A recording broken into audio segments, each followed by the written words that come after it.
அண்மை செய்தி நெல்லை மாவட்டம் டவுன் தச்சநல்லூர் பகுதியில் அமைந்துள்ள பழைய பொருட்கள் சேமிப்பு கிடங்கில் தீ விபத்து நிகழ்ந்திருக்கிறது. அது குறித்தான காட்சிகளை தற்போது நாம் அண்மை செய்தியாக பார்த்து வருகிறோம். நெல்லை மாவட்டம் டவுன் தச்சநல்லூர் பகுதியில் அமைந்துள்ள பழைய பொருட்கள் சேமிப்பு கிடங்கில் தீ விபத்து நிகழ்ந்திருக்கிறது. அது தொடர்பான காட்சிகளை அண்மை செய்தியாக பார்த்து வருகிறோம். தீயணைப்பு வீரர்கள் அங்கு வருகை புரிந்திருக்கிறார்கள். தீ விபத்தில் சிக்கி சேமிப்பு கிடங்கிலிருந்து லட்சக்கணக்கான பொருட்கள் எரிந்து சேதமடைந்ததாக முதற்கட்ட தகவல் வெளியாகியிருக்கிறது.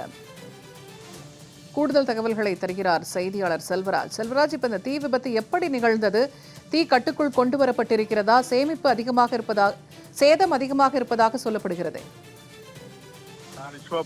திருநெல்வேலி மாவட்டம் கோட்டையடி பகுதியைச் சேர்ந்த சைமன் என்பவர் நெல்லை டவுனில் இருந்து ராமியம்பட்டி சாலையில் உள்ள குருநாதன் கோவில் அருகே பழைய இரும்பு பொருட்கள் மற்றும் பிளாஸ்டிக் பொருட்கள் குடோன் ஒன்றை வைத்துள்ளார்.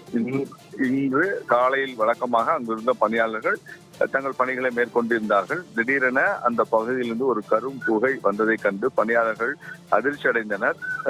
மேலும் அப்பகுதியில் உள்ள ஊழியர்கள் நேரடியாக சென்று பார்த்தபோது பிளாஸ்டிக் பொருட்களிலிருந்து தீப்பிடித்து எரிந்தது தெரிய வந்தது. இதைத் தொடர்ந்து தீயை அணைக்கும் முயற்சியை மேற்கொண்ட நிலையில் தீ வேகமாக பரவியதன் காரணமாக குடோன் முழுவதும் பரவியது. இந்நிலையில் பேட்டை மற்றும் பாளையங்கோட்டை ஆகிய தீயணைப்பு நிலையத்திற்கு தகவல் தெரிவிக்கப்பட்டது. இதைத் தொடர்ந்து 25க்கும் மேற்பட்ட தீயணைப்பு படை வீரர்கள் சம்பவ இடத்திற்கு விரைந்து வந்து தீயை அணைக்கும் பணியில் ஈடுபட்டுக் கொண்டு வருகிறார்கள். ஆனால் பிளாஸ்டிக் மற்றும் பேப்பர் கழிவு பொருட்கள் மிக அதிகமாக இருப்பதன் காரணமாக தீ முழுமையாக பற்றி எரிய தொடங்கியது. கூடுதலாக தீயணைப்பு படை வாகனங்களும் வரவழைக்கப்பட்டு தீயை அணைக்கும் பணியில் தொடர்ந்து தீயணைப்பு படை வீரர்கள் மேற்கொண்டு வருகிறார்கள். இந்த நிலையில் பழைய இரும்பு குடோனில் ஏற்பட்ட தீ விபத்து காரணமாக அந்த பகுதியில் கரும்புகை சுமார் 1 கிலோமீட்டர் தொலைவுக்கு வரை பரவி காணப்படுவதன் காரணமாக தற்போது ராமியம்பட்டி சாலையில் போக்குவரத்து என்பது மாற்றம் செய்யப்பட்டுள்ளது. தொடர்ந்து பல லட்சம் ரூபாய் மதிப்பிலான அந்த பழைய பொருட்கள் எரிந்து நாசமாயிருப்பதாக முதல் கட்ட விசாரணை என்பது தெரிய வந்துள்ளது.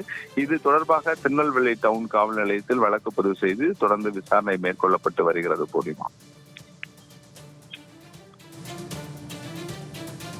தகவல்களை பகிர்ந்து கொண்டமைக்கு நன்றி செல்வராஜ்.